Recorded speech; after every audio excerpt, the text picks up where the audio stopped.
You are now entering Nick and Mello's hyperspace. I'm Nick, and I just want to say that I really love Giuseppe Camicola's artwork in the Darth Vader comics. I think it is excellent. And I'm Carmelo, and I love, talking about drawings, the wonderful, sexy, I can't really, there we go. The wonderful, sexy Jedi Master Infilla. It was really fun having a Jedi be so sexy. In our journeys through hyperspace, we examine everything and anything Star Wars from the point of view of two lifelong fans, one young and one old, who came together through the will of the Force. In this episode, we're going to be talking about a marvelous series, the Darth Vader series that Charles Soule and Giuseppe Camuncoli did in sort of 2017 on. There are 25 episodes and an annual to 26 issues. They are in 4 volumes. Both Nick and I adore these. We wanted to make this episode because we wanted to do it sort of as a preamble for the upcoming Kenobi show that's going to be released in May. Then the trailer came out and we're like, Inquisitors, oh my goodness, we gotta talk about the comics. Yeah.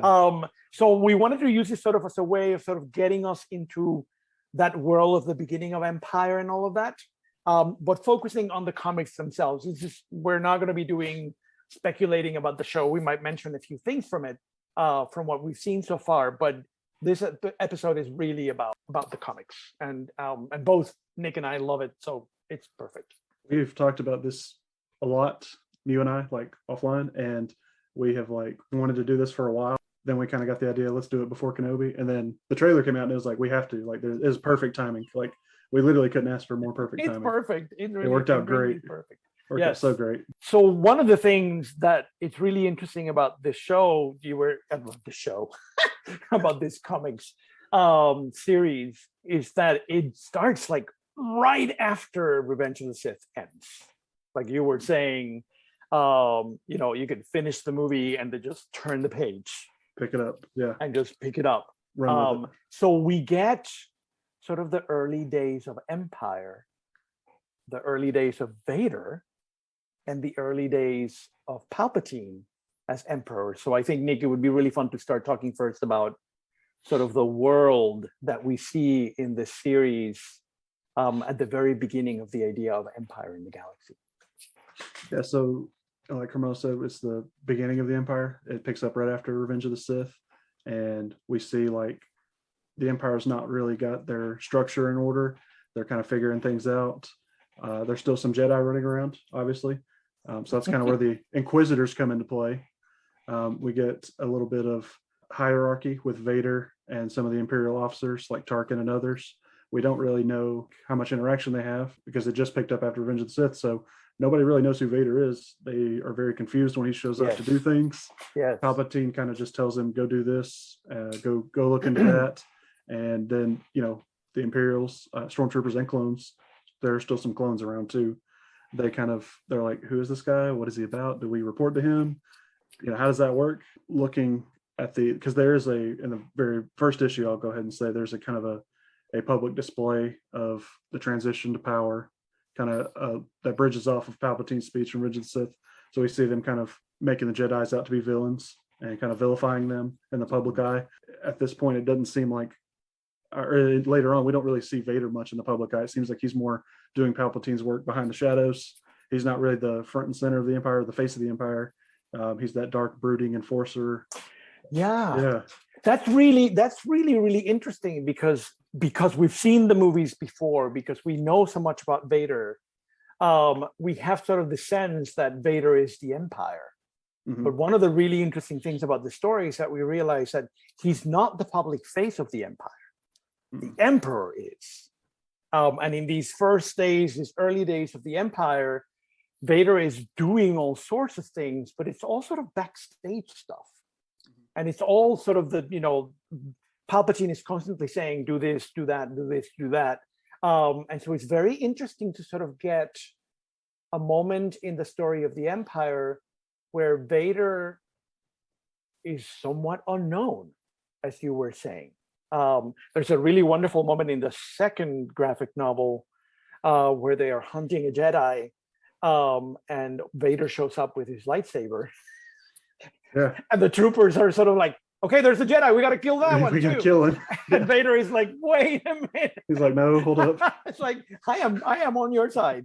So it's really interesting. It's really interesting to see a story in which Vader is not this immediately recognizable figure, this feared figure, this menacing figure that everybody has heard of. Like here, nobody has heard of him. Mm-hmm. And so it's really interesting to sort of get the beginnings of where his fear comes from, and the confusion, as you were saying, Nick, the confusion of many people is sort of like, and who's that guy? Mm-hmm. He's not a general of the Empire. He doesn't have a rank. There's a moment it's like, I have no rank. Yeah. So it's really interesting how this is a comics about where does Vader fit in the idea of the Empire at the end of the Clone Wars. And I think too, it's interesting how I think Vader himself is kind of asking the same question as the Imperials. He's basically a puppet, which I think, if anybody's seen the films, they know Palpatine uses pretty much anyone he can as a puppet. But Vader at this point, it picks up right after Revenge of the Sith, so he's lost everything he's known. There's no more Jedi he can turn to. His wife is gone. He doesn't know about his kids, so he's literally the only person he really knows outside of that was from his last life is Palpatine. And so he kind of relies on him for a lot of things. Doesn't, obviously he doesn't seem like a very social person anyway, but it's just interesting how he's trying to discover, okay, this is my new life. Where do I go from here? Everything has changed in like almost an instant for him. And that's the kind of like something I always complained about in the prequels when one of my complaints, I guess, is like, it just seems very like everything kind of just happens really fast. And we don't get time to kind of like explore what's changed or what's going on. We got to get to this end game where we know it's going to go. But one of the things that I have always loved about Star Wars is how non-cinematic formats have helped us sort of flesh out many of the things that happen in the movies. Yeah. I love how the television Clone Wars, both the Tarkovsky and the Filoni, sort of expand Attack of the Clones and the end of that. I love how this series sort of expands the sort of the almost internal conflict of Anakin as Vader, as he finds a place in the world. Because it's really interesting, Nick, how we get narratives that are very much about Vader and the idea of the Empire, but then we also get stories about Vader and who he is. Like all of these like really sort of hallucinatory meditations that he has about going back to being little Annie, going back to meeting Padme for the first time, going back to being in the Clone Wars, all of these sort of different moments about this person, this sort of recognition of him as a person. And so the comic, Charles Soule does a beautiful job of sort of entering and exiting the sort of public figure, the emerging public figure of Vader, and the personal tension of Anakin as Vader. I love that. I love how those two things are happening all the time. Yeah, too. He, like you said, he goes in and out of things we've seen before, but he does a really good job of like, if you've never read a comic or you've only seen the movies per se, or maybe the animated, he does a good job of like helping you kind of figure out where this takes place. It's very clear what's a vision or what's a meditation moment. Very cool how he does that. And I kind of see it as like him self-reflecting on where he's come from, and absolutely. where he's at this moment. And I think it's just a really cool job. The artwork really helps. The artwork is amazing. Really helps make that stand visually out too. Stunning. I had never told you this, but this was my first Star Wars comics that I ever read. Oh, really? Okay. Yes. That's cool. Yes. Because when I was growing up, I never really was into Star Wars comics. I used to read comics, but not Star Wars. And when I researched my resurgence as a fan again, starting 2014, 2015, this was the very first thing I picked up. Cool. And I was like, whoa, if they're all like that, I am sold. He set the bar very high. It Yeah. really does. It really does. It really does. One of the really interesting things about this whole series, because once again we're in the early ages of Empire, we get to also sort of connect many things that we know about Star Wars and sort of insert it in here. We go to Mon Cala, and there's a huge battle there, and we meet Akbar, and we meet Radis, who is going to be later in Rogue One. And so it's really fun how the story doesn't forget the story of Star Wars. It's not an isolated story, but it is a connected story, which is something that is happening more and more in Star Wars. But it's really fun to have that. Jocasta Nu from Attack of the Clones and later Clone Wars has an entire fascinating arc, which I want to talk about later. And so it's really interesting how Soule, as a writer, is sort of bringing all of these moments that would become sort of critical at the moment where we are in the story. Another thing that happens, I think it's in the first or second arc, I can't remember exactly when, but Vader had asked him about, I can't remember what they call it, a project that Krennic and Tarkin are working on. He said, well, how's the progress on that? And of course, if you've seen Rogue One, you know that he's referring to the Death Star, which isn't there yet, but it's in construction. We get hints of it coming together. Yeah. No, that's really fun too. That's really cool too. And of course, we get this starts in 2017 more or less. We get the sort of really interesting introduction to the Inquisitors, which are going to apparently be an essential part of the Kenobi show that starts at the end of May. And so it's really interesting because we've seen them in Rebels, but we get the beginning of it. At Rebels, because it's several years later, they're already an institution, there's already several of them and all of that. Here we get the genesis, the beginning of it. And so it's really fun. When I was rereading it for this podcast, it was really fun knowing Rebels so well like I know now, and sort of getting the beginnings of it. That's just really, really marvelous. And the relationship that exists between Vader and them, it's also really, really interesting. Yeah, it's really cool how this series, they do a good job of just explaining where they come from and kind of what their role is with Vader and with the Empire in general. For those that I guess that haven't seen Rebels or don't know, I've only seen them from maybe the Kenobi trailer. Homework, you got to watch Rebels. You got to watch Rebels. It's great. But the Inquisitors, they're just former Jedi who turned. They're not quite Sith. They're not Sith Lords because there can only be two, Master and Apprentice. They're more warriors, I guess you could say, or disciples in a weird way. But so Vader leads them. He trains them. He tries to turn them from, in a funny way, turn them from Jedi to becoming more Sith-like. Teaching them to be aggressive and ruthless, and it's really cool. Yeah, it is really, really interesting. And I want to point out something that you mentioned briefly, this whole idea that, Vader and Palpatine are the Sith. The Inquisitors are not. Right. There might have been Jedi, but they're not considered Sith. And it's really interesting. I'm reading right now the Darth Bane trilogy, which is a Legends novel, and they were published right after Revenge of the Sith came out. So like 06, 07, 08, 09, somewhere in there. And it's really interesting where there is a moment in which the Sith have an army, but it's not an army of Sith. There are Sith Lords, and then there are Sith warriors that are not necessarily Force sensitive. This might be they're just soldiers fighting for the Sith. And so it's really interesting that even in Legends, we have that hierarchy of the Sith and the warriors. At that time, there were lots of Sith Lords. And in that story is when you get there must only be two. And I'm not going to tell you about the plot, but it's really interesting that the Inquisitors also have that sort of notion that they're under the Sith. Yeah. But they're not the Sith. And so there's just this really clear demarcation that Palpatine and Vader are the Sith and the rest are not.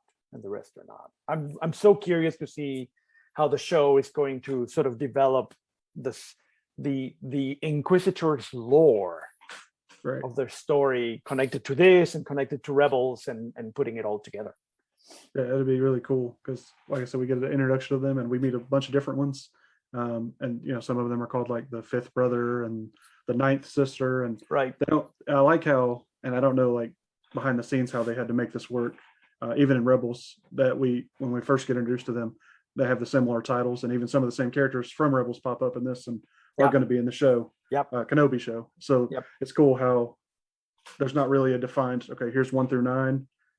We already have them. There's a lot of stories in Star Wars. They don't really reveal all who they are. They kind of, and I like that because it gives a little bit of mystery. And someone sent me an image that somebody compiled of the 9 Inquisitors from different comics, from television, from movies, not from movies, but from stories.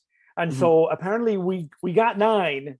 It's just that we don't have them all yet, and we don't have all the stories. Nick, you mentioned something when we were planning this podcast about the a constant phrase or line that keeps showing up in this series about Vader is more droid than man. And I'd love to talk a little bit more about sort of the dichotomy between Vader as a machine versus Vader as a man with some humanity.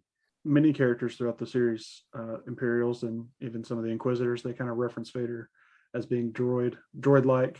He's very, very stoic. He does not say many words. He's all business. He doesn't really have much of a personality, honestly. And I think we love him for different reasons. We know who he was before and kind of where he is. They don't. Where he goes. Not everybody knows that journey. So it's cool to see their reactions to him. And they even, I think in the first arc, he ruins his suit and he kind of has to modify it as he goes because I'm assuming it's still new. They haven't really done this much. So they're modifying his suit as they go. And he's having to kind of work on, maybe that I could do this, maybe this works better.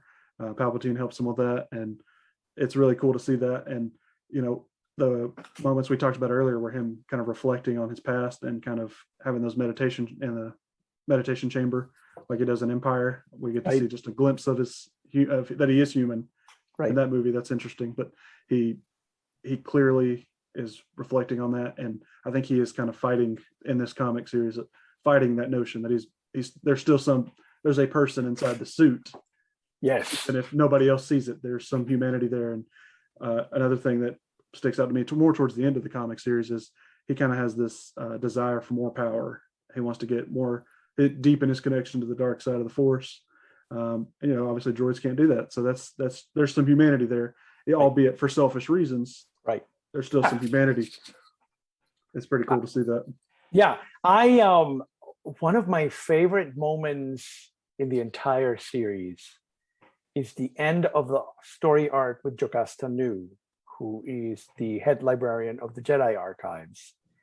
And in this story, she is trying to hide all the records of Force-sensitive children in the galaxy.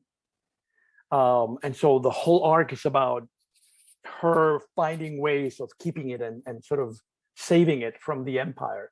And it's really interesting. I'm sorry, this is a spoiler, but it's really interesting that Vader eventually acquires that list. And Vader / Anakin destroys that list and lies to Palpatine and tells him, no, I didn't find anything. I wasn't able to extract anything from Jocasta Nu. I don't have any information about it. I love that moment. That's cool. Because there's Anakin. Right. There's Anakin in Vader. There's a sense of righteousness that Anakin has all through the prequel trilogy. And in many moments in Clone Wars, in the television show.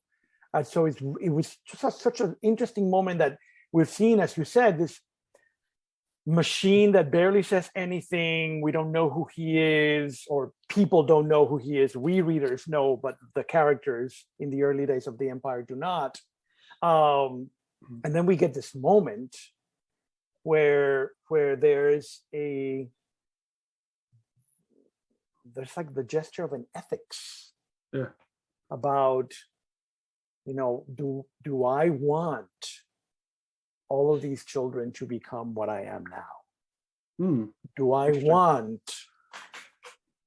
See, this sort of notion of turning all of these children into Sith or into followers of the Sith?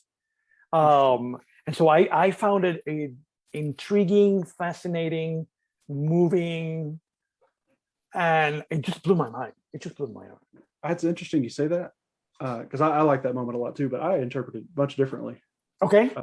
So, well, we've already spoiled it, but in that arc, it's a list of force sensitive children around the galaxy, and Palpatine wants it. Obviously, we don't know exactly what for, but either to kill them off so no future Jedi are born or come to be, or maybe make them Inquisitors, turn them to the dark side. Right. Right. My interpretation of that was Vader. He's already had to repair his suit. He's been through some battles. He's kind of already been through some trials, and he's kind of already failed a little bit. We see him fail a lot. Another thing I guess we didn't mention, which is kind of cool, because in the movies he's just menacing and he's like almost unstoppable at times. Right. But in this, we see him fall down, and he has to kind of figure out how to know his limitations, because he's not, his body is much different than when he was Anakin. But the suit's failing him.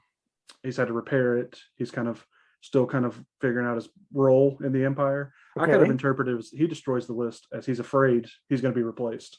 He's kind of a fear-based response. Oh, that was my interpretation. Oh my God, oh my. That's my interpretation. I don't know if it's actually said or stated, but that's kind of what I. No, it is not stated. Neither my interpretation nor yours is clear in the story. Yeah. That's oh fuck. That's really interesting. It didn't even cross my mind. Of course, I thought as a moment. Say that again. I said, of course, from a certain point of view, both could be true. So, and we'll never know because he's dead. Right. So we can't ask him. But it's really interesting how different these two interpretations are.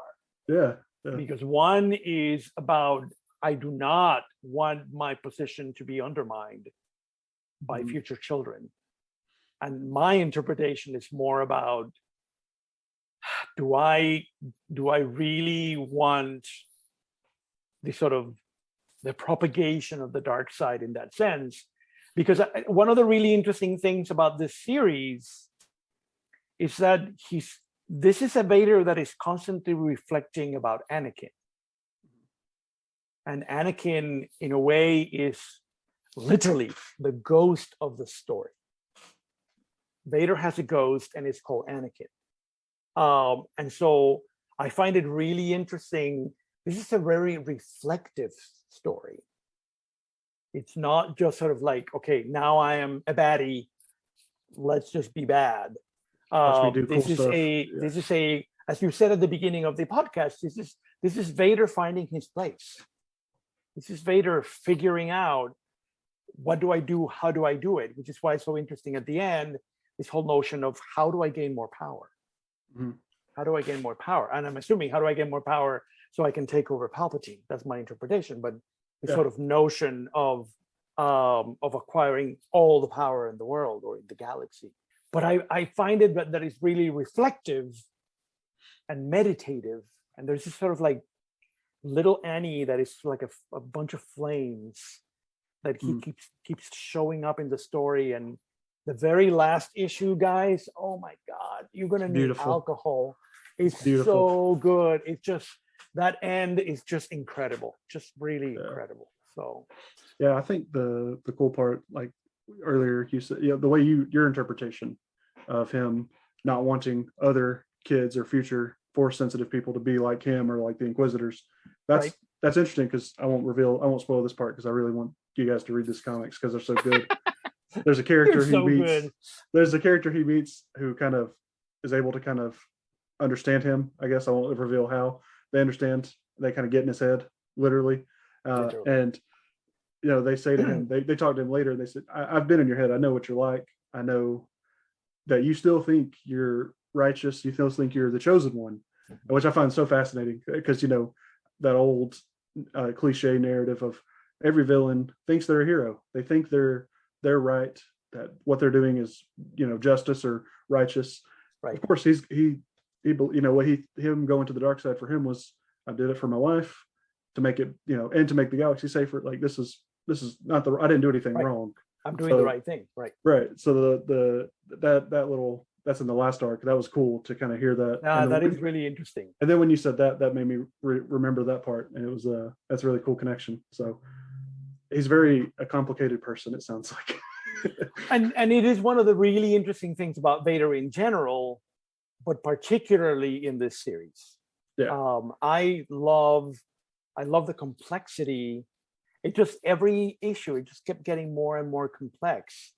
Mhm. And by the end of it, it's just beautiful. And this is the third time I've gone through it.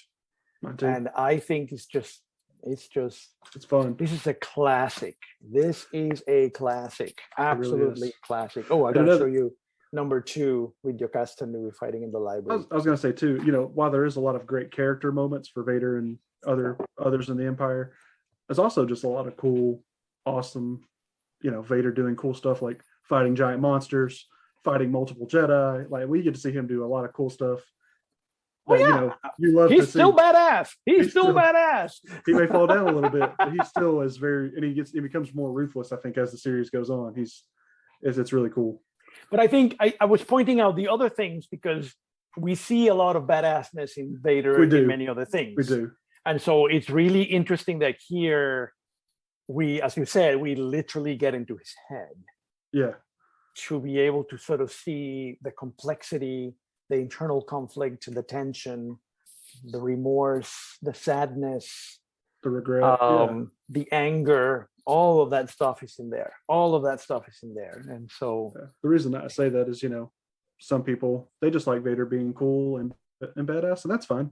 But you do get a little bit of that still. It didn't go away. Like this is a character. I think overall, I would consider this a character study, but there are still some very cool like images and moments. So you're not going to miss out on that. Like that didn't go away. We highly recommend it. It's very cool. Any final thoughts, Mister? We've been chatting for about 7 hours now. I know you showed off some of the graphic novels. I just say, that's a fun one. That's a fun one. This is a great one. They're all great. The whole arc in Mon Cala is fascinating. I don't know what it is about this image. I think this is issue 21 or 22, but Vader just like kind of over a lake of lava with his saber just looks incredible. I don't know why I love that image so much. We didn't mention this, but the whole building of the Mustafar castle, it's also in here. It's just filled. It's just filled with stuff. And his how he gets his lightsaber. That's explained as well. Right. I forgot about that. So it's kind of no. I'm sure we forgot about lots of things. We did, I'm sure. But another thing is like, for those that read comics or into superheroes, it's kind of like, I would compare this like I'd call it like Darth Vader year 1, similar to like Batman year 1. We kind of figure out what he's about, see him struggle, see him kind of figure out how he's going to do this. Very similar kind of to me, how I would compare it. It's very cool. Yeah. It's marvelous. It's marvelous. It's wonderful. Well, thank you, Nick. This was great. Loved it. Yeah. And you shocked me. You managed to shock me with an interpretation. Oh my God, that's great. That's fun. And we were doing it in black and white because we're in the dark side and all of that. So I think we look really nice in black and white. We might have to do this again at some point. I do want to say though, like the point of this whole podcast and this whole episode was to, if you're very excited about Kenobi, which most people that love Star Wars, I think they're over the moon and can't wait for it. And May for us right now at the time of the recording, it's March. May is only 2 months away. It's coming, but it still feels like a long. It still feels like a long way away. But if you want something to hold you over or get you excited even more, definitely pick this up because absolutely, there is no Kenobi. He's referenced and we see visions of him in the past. Yeah, but the show Kenobi's going to have Vader. Vader is going to be in the show. Yeah, he's going to play a big part. There's a rematch, so like this will definitely provide hopefully some context for Vader and his journey at that point. I loved you. Oh my God. Okay. And on that note, guys, don't forget to like our videos if you like our videos, and please do. Make sure you subscribe. Yes. So you can get notifications when we are releasing another show. There will be a season 2 which will be released starting in the late summer, early fall. All right. Yes. Yeah. And also, don't forget, if you can't watch on YouTube, if you want to listen to audio, you can hear our voice. We are on Spotify as well. On Spotify. Yeah. We'll still be in black and white on Spotify. Yeah. Bye, guys. Thank you.